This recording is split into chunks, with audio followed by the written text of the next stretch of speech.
Hello दोस्तों, मैं आपका होस्ट प्रतीक और आप देख रहे हैं हॉरर ट्यूब चैनल। और मैं आ गया हूँ एक नया हॉरर एपिसोड लेकर। दोस्तों, कहानी पर आने से पहले अगर आपके साथ भी कोई डरावनी या अजीब चीज़ हुई है तो आप हमें इस व्हाट्सएप नंबर पर शेयर कर सकते हैं। मैं आपकी स्टोरी अगली वीडियो में कवर करने की कोशिश करूँगा। और अभी तक आपने चैनल सब्सक्राइब नहीं किया है तो प्लीज़ चैनल को सब्सक्राइब कर लीजिए। कहानी पर चलते हैं। दोस्तों, ये कहानी है धीरज की, जो बिहार के एक छोटे से गांव में रहता है। बिहार में नौकरी ना मिलने के कारण वो नौकरी ढूंढते हुए दिल्ली आ जाता है। लेकिन दिल्ली आने के बाद भी उसे नौकरी नहीं मिलती है। नौकरी ना मिलने की वजह से वो कुछ दिन फुटपाथ पर ही सोता है। धीरज ज़्यादा पढ़ा लिखा नहीं था, जिस वजह से उसे नौकरी मिलने में बहुत दिक्कत हो रही थी। लेकिन बहुत ढूंढने के बाद धीरज को एक रेस्टोरेंट में वेटर की नौकरी मिल जाती है। लेकिन उसके वहाँ रहने की समस्या अभी भी बनी हुई थी। तो धीरज जहाँ रेस्टोरेंट में काम करता था उसी के आसपास उसने रूम रेंट पर लेने का सोचा। धीरज जहाँ काम करता है वहाँ के बावर्ची ने बताया कि रेस्टोरेंट के करीब 500 मीटर की दूरी पर एक होटल है और उस होटल में रेंट भी कम है। धीरज उसकी बात मानता है और अपनी ड्यूटी के बाद उस होटल के लिए निकल जाता है।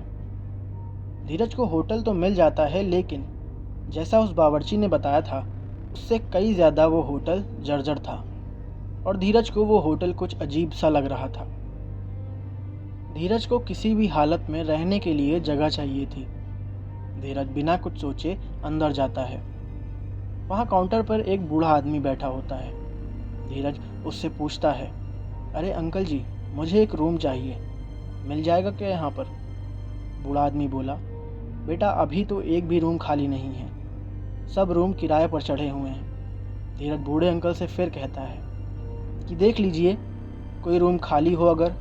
तभी वहाँ से चाय वाला गुजरता है जो उस होटल में चाय देता था। उसकी चाय की दुकान होटल के ठीक सामने थी। चाय वाला चलते चलते बूढ़े अंकल से कहता है, अरे अंकल, वो कमरा नंबर 13 कब से खाली है, वो दे दो ना इनको। तभी अंकल चिल्लाते हुए बोले, अरे चल तू यहाँ से, चाय की दुकान पर ध्यान दे, चल चल जा यहाँ से। वो चाय वाला वहाँ से चला जाता है। तभी धीरज अंकल से पूछता है, ये आदमी किस कमरे की बात कर रहा है? आपके पास एक कमरा खाली है, मैंने अभी उसके मुंह से सुना। आप मुझे कमरा देना नहीं चाहते हैं क्या? अंकल तुरंत उठ के खड़े हुए और धीरज को समझाने लगे कि उस कमरे को किराए पर नहीं दिया जाता है। धीरज कहता है, अंकल मुझे कहीं कमरा नहीं मिल रहा है, मैं बहुत परेशान हूँ। जब से दिल्ली आया हूँ मैं फुटपाथ पर ही सो रहा हूँ। प्लीज़ अंकल वो 13 नंबर कमरा मुझे दे दीजिए। अंकल धीरज को कहते हैं, बेटा वो कमरा किसी के रहने के लिए ठीक नहीं है। करीब 3 साल पहले उस कमरे में एक लड़की ने फांसी लगा ली थी और वो लड़की वहीं पर मर गई थी। अभी भी उसकी आत्मा इस कमरे में है, जो उस कमरे में रहने वाले लोगों को नुकसान पहुंचाती है। कमरा नंबर 13 शापित है। उस घटना के बाद मैंने उस कमरे को एक शादीशुदा जोड़े को दिया था। उस दिन के बाद दोनों में से लड़का पागल हो गया और लड़की की जान चली गई। इतना सब होने के बाद मैंने उस कमरे को हमेशा के लिए बंद कर दिया। धीरज कहता है, मैं इन सब बातों में नहीं मानता हूँ, मुझे किसी भूत से डर नहीं लगता। धीरज किसी तरह अंकल से कमरा नंबर 13 की चाबी ले लेता है। लेकिन अंकल ने एक बात बता दी थी कि कुछ भी हुआ उसका जिम्मेदार मैं नहीं हूँ। धीरज उनकी बातों को बड़ी हल्के में लेता है और हाँ हाँ करके टाल देता है। धीरज अंकल को किराया एडवांस में देता है। वो अपने कमरे में चला जाता है। उसको उस कमरे में रहते हुए 1 महीना बीत चुका था। अभी तक उसे कुछ अजीब नहीं महसूस हुआ था, लेकिन ज़्यादा दिन ऐसे नहीं चलने वाला। एक शाम धीरज अपनी ड्यूटी करके अपने कमरे में आता है। उस दिन काम ज़्यादा होने की वजह से धीरज बहुत थक जाता है। वो कमरे में आते ही बिस्तर पर सो जाता है। रात के करीब 2 बज रहे थे। धीरज खूब गहरी नींद में था। तभी अचानक कमरे के दरवाजे पर ज़ोर से दस्तक होती है। धीरज तेज़ आवाज़ की वजह से उठ जाता है और आंखें मसलते हुए दरवाजे के पास जाता है और धीमी आवाज़ में पूछता, कौन है बाहर? बाहर से कोई आवाज़ नहीं आती। धीरज फिर वापस जाने लगता है। इस बार और जोर से कोई दरवाज़ा पीटता है। धीरज इस बार गुस्से में बोलता, अरे कौन है बाहर? लेकिन बाहर से कोई जवाब नहीं आता। धीरज जैसे ही दरवाज़ा खोलता, उसके सामने से एक काला साया गुजरता है। वो काला साया देखकर धीरज की नींद गायब हो जाती है। धीरज इधर उधर देखता, लेकिन वहाँ कोई भी नहीं था। धीरज इस बात को नज़रअंदाज करके चुपचाप दरवाज़ा बंद करता और सो जाता। अगली सुबह धीरज उठता है तो वो देखता है कि उसका सारा सामान बिखरा पड़ा है।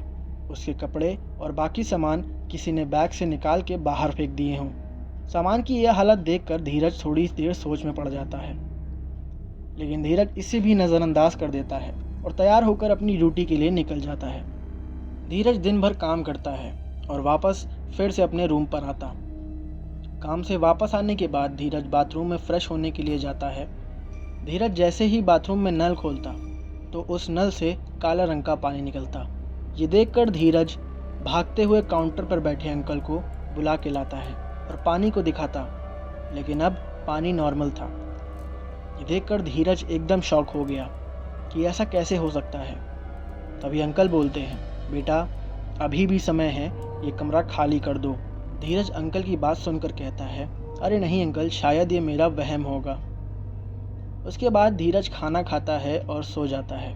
धीरज सो रहा होता है, तभी उसे अपने ऊपर किसी भारी चीज़ का एहसास होता है। ऐसा लग रहा था कि जैसे कोई उसके ऊपर बैठा हुआ है। धीरज हल्की हल्की आँख खोल के देखता है तो उसके ऊपर एक लड़की की आत्मा बैठी हुई थी। लड़की की आत्मा देखकर धीरज डर जाता है और अगले ही पल जब धीरज देखता है तो वो आत्मा गायब हो जाती। धीरज बहुत घबरा जाता है और अगले दिन कमरा खाली करने का निर्णय ले लेता है।